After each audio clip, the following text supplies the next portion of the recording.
From horrible past operations involving both the CIA and the FBI, to nuclear bomb detonations that had catastrophic effects, all the way to some spilled presidential tea. Here are the top 10 declassified documents that reveal unspeakable things. Starting off this list, in our number 10 spot we have Rabbit Telepathy.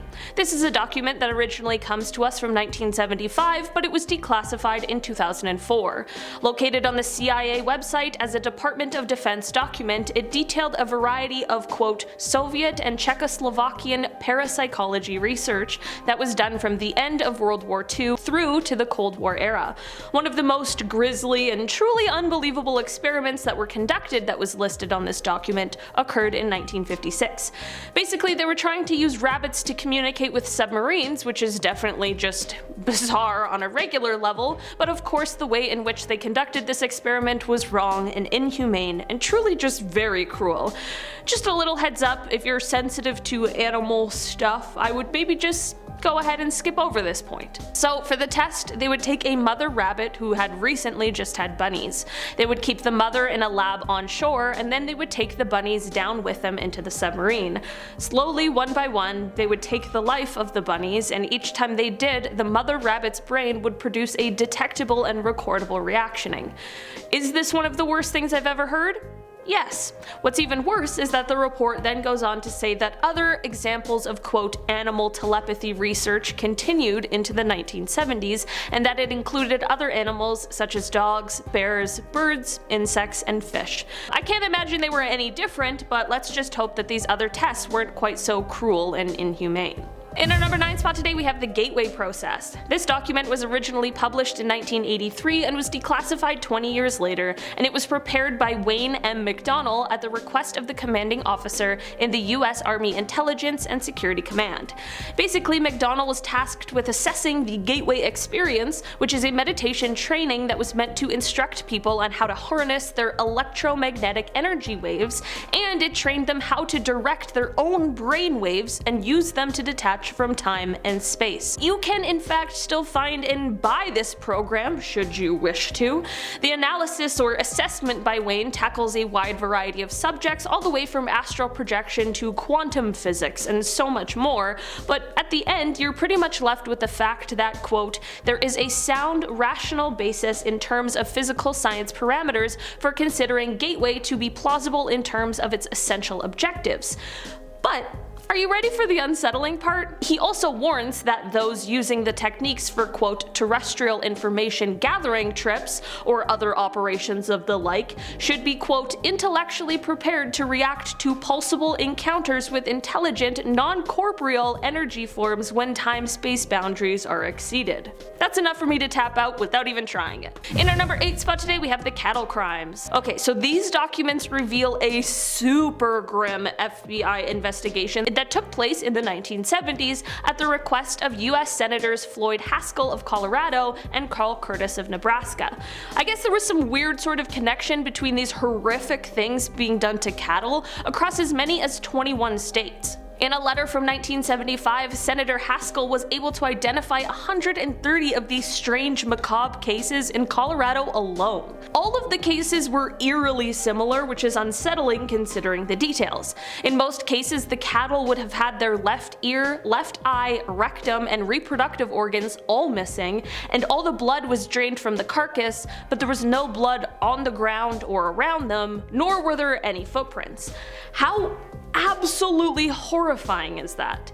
Some people chose to believe that the cause for these was mysterious helicopters and UFOs, but there's a letter from Senator Curtis to the FBI director that says, quote, the series of incidents stretching from Oklahoma to Nebraska in which cattle have been dismembered in some kind of strange witchcraft cult.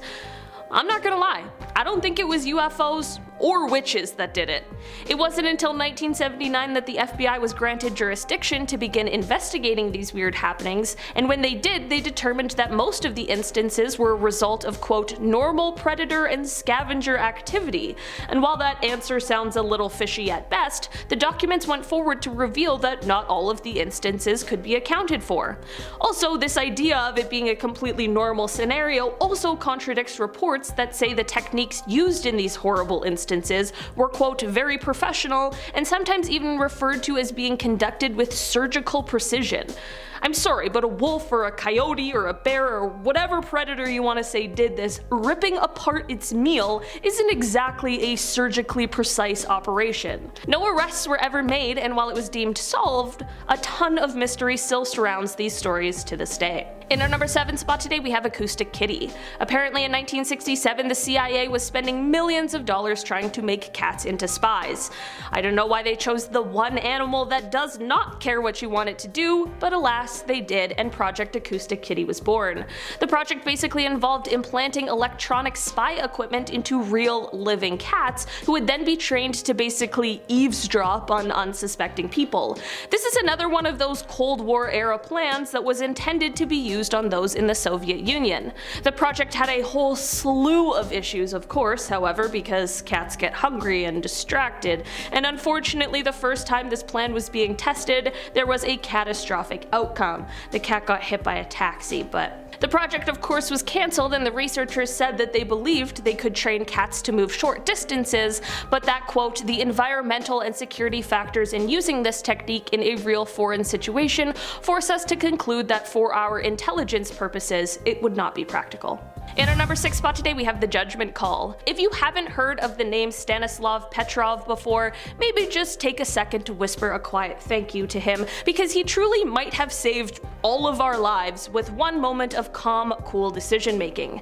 In declassified records released in 1998, it became known that back in 1983, when Stanislav was a Soviet Union soldier, he opted not to fire nuclear missiles, despite the fact that it appeared that the United States had launched 5 missiles directly at his home country. He used his own personal judgment to assess and figured that it was a false alarm, and he was right.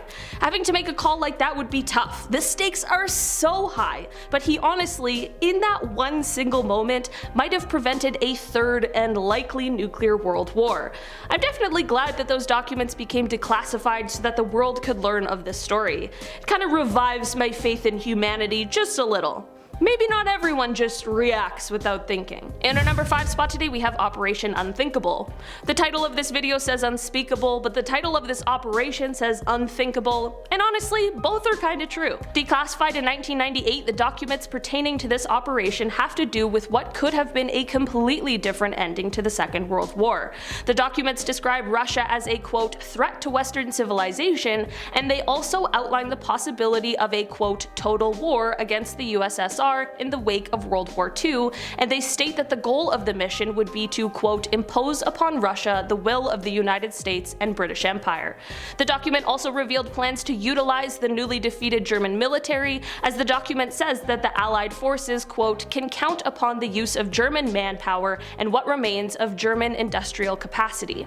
According to the documents, if followed through, this plan would lead to the elimination of Russia through either occupation of the metropolitan areas or, in even darker turns, until the Allied forces made such a decisive defeat of the Russian forces in the field as to render it impossible for the USSR to continue.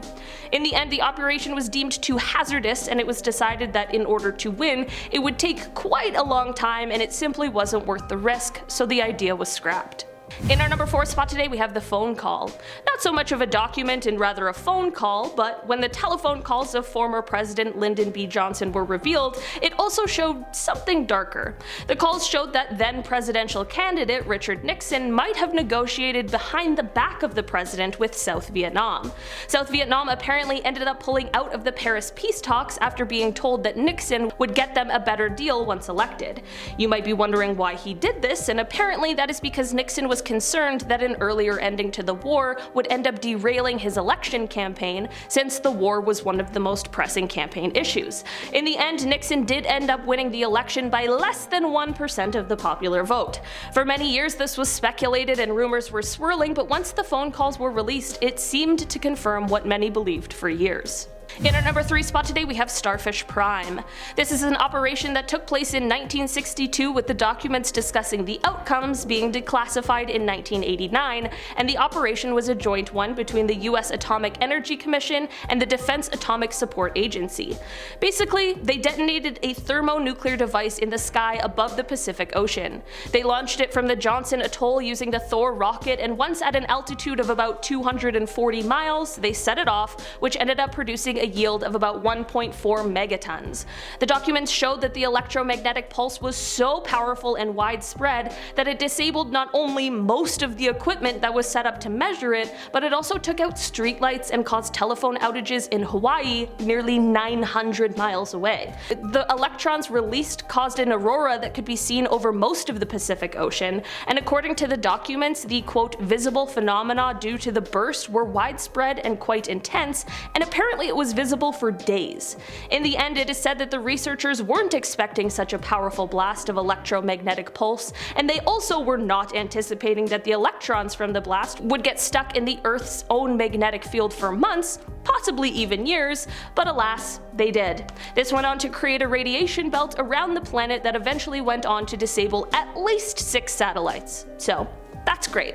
In our number 2 spot today we have The Warning. On Tuesday, January 28, 1986, the Space Shuttle Challenger launched on live TV, but just 73 seconds into its flight, it disastrously disintegrated, taking the lives of all 7 people on board, which included high school teacher Krista McAuliffe, who was going to be the first non-military civilian in space due to the Teacher in Space program. Of course, investigations were immediately launched to figure out how this could have happened and what exactly went wrong. In fact, the president at the time, Ronald Reagan, appointed a special commission to investigate the causes, and as it turned out, the investigation report revealed that the disaster was, quote, an accident rooted in history. This basically confirmed that NASA had previously known about the problems that led to the destruction of the Challenger and the subsequent demise of the crew.